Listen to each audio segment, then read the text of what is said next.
people look at it as thing that's above butter. It's really good on the palate, and people like the fat on the palate.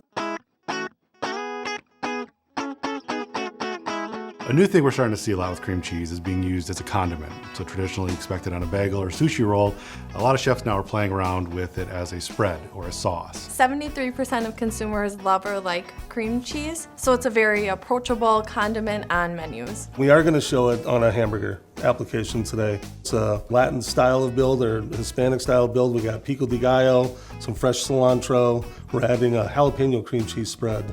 We're making a pizza with some roasted shrimp, some sun-dried tomato cream cheese spread, some fresh mozzarella slices, and a little bit of basil. We also have a little tartine sandwich that's going to be kind of an open face application of toasted multigrain bread with some whipped cream cheese spread. And then I made a compote with some black raspberries and apricots and some orange. And then the last thing I'm doing is cheese tea. That's actual brewed tea that is infused with dairy ingredients and mainly cream cheese that is whipped. It's kind of a new thing out there. We've done a handful of research to just really understand cream cheese role on a sandwich. And what consumers are telling us is that cream cheese offers a unique texture experience, a unique flavor experience, and they perceive it to be more of a premium upscale topping just because it is so unique. To consider it as a dairy spread for sandwich work and things like that, I think it's a no-brainer. You can really infuse a lot of flavor just on the spice shelf, but again, it'll take to a lot of large chunks of either proteins or vegetables or beans. So, there's a lot of things that you can add to it to change it. It really works well on the tartine because of the fact that it's an open face sandwich. You want it to be able to hold all your components. We like to call it the culinary glue because it is the cheese, it is the sauce, and when it's hot, it usually doesn't just ooze all over you like it is. It kind of stays right there.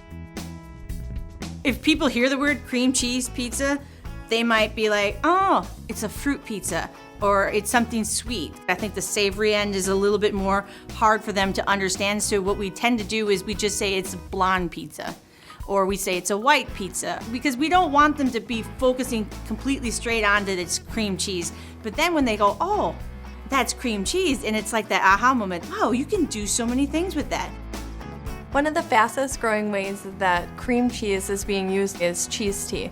So cheese tea is a mixture of cream cheese and whipped topping in order to make this fluffy, savory topping that goes on to either cold tea or cold brew coffees. I know that it's really traditionally now coming out of Asia, but they're taking it and experimenting, and I think that cheese tea to me is exciting because who would have ever thought of being able to put cream cheese into a whipped topping to then put on top of your tea.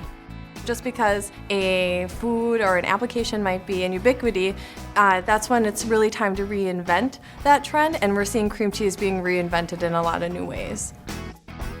By using these premium ingredients, they're definitely share-worthy and Instagram-worthy, and they're getting a lot of blogger attention, so it's a nice way to kind of get your restaurant on the map and get some extra exposure.